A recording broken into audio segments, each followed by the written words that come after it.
ಈ ಮಧ್ಯೆ ಚಿನ್ನಮ್ಮ ಶಶಿಕಲಾ ಶಾಸಕರನ್ನ ಅಜ್ಞಾತ ಸ್ಥಳದಲ್ಲಿ ಬಂಧಿಸಿಟ್ಟಿದ್ದಾರೆ ಅಂತ ಪನ್ನೀರ್ ಸೆಲ್ವಂ ಬೆಂಬಲಿಗ ಎಐಎಡಿಎಂಕೆ ಮುಖಂಡ ವಿ ಮೇತ್ರಯ್ಯನ್ ಆರೋಪಿಸಿದ್ದಾರೆ. ಖಾಸಗಿ ವಾಹಿನಿಯೊಂದಕ್ಕೆ ನೀಡಿದ ಸಂದರ್ಶನದಲ್ಲಿ ಮಾತನಾಡಿದ ಮೇತ್ರಯ್ಯನ್ 134 ಶಾಸಕರ ಬೆಂಬಲ ಇದೆ ಎನ್ನುವ ಶಶಿಕಲಾ ಅವರನ್ನೆಲ್ಲ ಬಚ್ಚಿಡುವ ಅವಶ್ಯಕತೆ ಏನಿದೆ ಹಾಗಾದ್ರೆ ಅಂತ ಪ್ರಶ್ನೆ ಮಾಡಿದ್ದಾರೆ. ಆದರೆ ನಿಜಕ್ಕೂ ಅವರಿಗೆ ಅಷ್ಟೊಂದು ಶಾಸಕರ ಬೆಂಬಲ ಇದ್ರೆ ರಾಜ್ಯಪಾಲರು ಅವರನ್ನ ಸರ್ಕಾರ ರಚಿಸುವಂತೆ ಆಹ್ವಾನಿಸ್ತಾ ಇದ್ರು. ಅದೇ ವಿದ್ಯಾಸಾಗರ್ ರಾವ್ ಅವರನ್ನ ಇನ್ನೂ ಕೂಡ ಆಹ್ವಾನಿಸಲಿಲ್ಲ.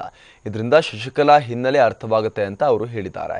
ಅಲ್ಲದೆ ಶಶಿಕಲಾ ಶಾಸಕರಿಂದ ಖಾಲಿ ಪೇಪರ್ ಮೇಲೆ ಸಹಿಯನ್ನ ಮಾಡಿಸಿಕೊಂಡು ಅವರನ್ನ ಬಸ್ಗಳಲ್ಲಿ ಹೈಫೈ ರೆಸಾರ್ಟ್ಗಳಲ್ಲಿ ಕೂಡಿ ಹಾಕಿ ಬಂಧನದಲ್ಲಿ ಇಟ್ಟಿದ್ದಾರೆ ಅಂತ ಕೂಡ ಇಲ್ಲಿ ಗಂಭೀರ ಆರೋಪವನ್ನು ಮಾಡಲಾಗಿದೆ.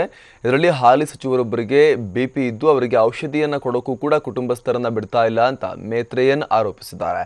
ಮೇಲಾಗಿ ಶಶಿಕಲಾ ಶಾಸಕರಿಗೆ ಬ್ಲಾಕ್ ಮೇಲ್ ಮಾಡ್ತಾ ಇದ್ದಾರೆ ಅಂತ ಪರೋಕ್ಷವಾಗಿ ದೂರಿದ್ದಾರೆ ಓಪಿಎಸ್ ಬೆಂಬಲಿಗ ನಾಯಕ. ಇನ್ನು ಇದಕ್ಕೆ ಪೂರಕವಾಗಿ ಡಿಎಂಕೆ ಅಧ್ಯಕ್ಷ ಎಂಕೆ ಸ್ಟಾಲಿನ್ ಎಂಎಲ್ಎಗಳನ್ನ ಶಶಿಕಲಾ ಒತ್ತೆಯಾಳಾಗಿ ಇರಿಸಿಕೊಂಡಿದ್ದಾರೆ ಅಂತ ಆರೋಪವನ್ನ ಮಾಡಿ ಅವರ ವಿರುದ್ಧ ಟೀಕಾಸ್ತ್ರವನ್ನ ಪ್ರಯೋಗ ಮಾಡಿದ್ದಾರೆ.